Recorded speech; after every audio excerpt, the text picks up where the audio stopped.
सर्वभूतात्मा तस्मै श्रीगुरवे नमः। मुखं करोति वाचालं पुंगं लंघयति गिरिं यत्कृपातमहं वन्दे परमानन्दमाधवं।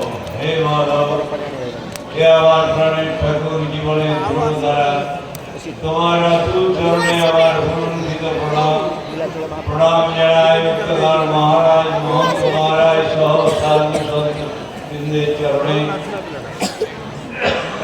আমার সতীর্থ সদস্য,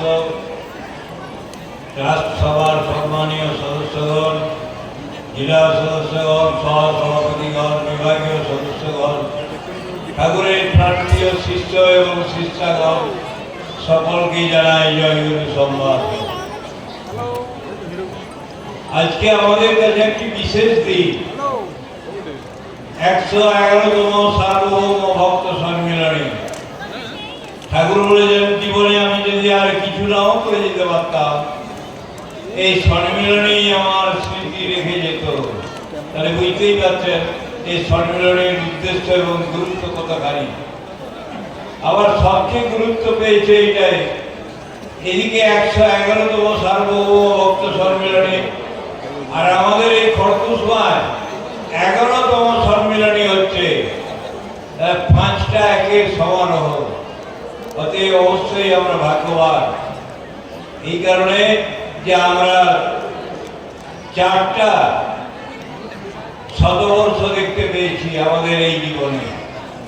প্রথম হচ্ছে আর্য দর্পণের শতবর্ষ, দ্বিতীয় হচ্ছে অক্ষয় তৃতীয়া মহোৎসবের শতবর্ষ, তৃতীয় হচ্ছে সার্বভৌমের শতবর্ষ, আর এই চতুর্থ হচ্ছে আসাম বঙ্গীয় সারস্বত মঠের অধীন পশ্চিমবাংলা সারস্বত আশ্রমে ঠাকুর মহারাজ 100 বছর আগে 1233 সনে এইখানে সম্মেলন করেছিলেন, তার শতবর্ষ। অতএব আমরা এদিক থেকে খুবই ভাগ্যবান। কিন্তু আমার আজকে যে টপিক, যেটা মহন্ত মহারাজ বলেছেন, গুরু কেন করবেন, গুরু শব্দের অর্থ কি? যিনি অন্ধকার, গু মানে অন্ধকার, রু মানে আলো, যিনি অন্ধকার থেকে আলোর দিকে নিয়ে আসেন তিনিই গুরু। আমাদের সমাজের সাধারণত দুটো গুরু দেখা যায়। গুরু অনেক আছে, এক কুলগুরু, এক সদ্গুরু। কুলগুরুর কাজ হচ্ছে তোমার কুলকুণ্ডলিনীকে জাগ্রত করা। আজকাল সেরকম কুলগুরু পাওয়া যায় না। সদ্গুরুকে, যিনি নির্বিকল্প সমাধি থেকে বর্তিত, কজন আছে যিনি নির্বিকল্প সমাধি নিয়ে ব্রহ্মের সঙ্গে লীন হয়ে ভক্তদের মনোবাঞ্ছা, ভক্তদেরকে উদ্ধার করার জন্য আবার ফিরে আসে? খুব কম, হাতে গোনা কম। তার মধ্যে এই নিয়ম পরিবার হচ্ছে সেই পরিবার। সেই জন্যে আপনাকে যেদিন থেকে আপনি জন্মেছেন সেদিনটা আপনার বয়স নয়, যেদিন থেকে আপনি যেদিন থেকে দীক্ষা নেবেন সেদিন থেকে আপনার বয়সটা কাউন্ট হবে। অতএব আপনি যেদিন জন্ম নিয়েছেন সেদিন থেকে আপনার বয়স কাউন্ট হবে না। দীক্ষা কার কাছে নেবেন? আগেই তো বললাম, সদ্গুরুর কাছে দীক্ষা নেবেন। আপনারা অনেক, আমি সংক্ষেপে বলছি কারণ রাতে যাচ্ছে, ঠান্ডা বাড়ছে।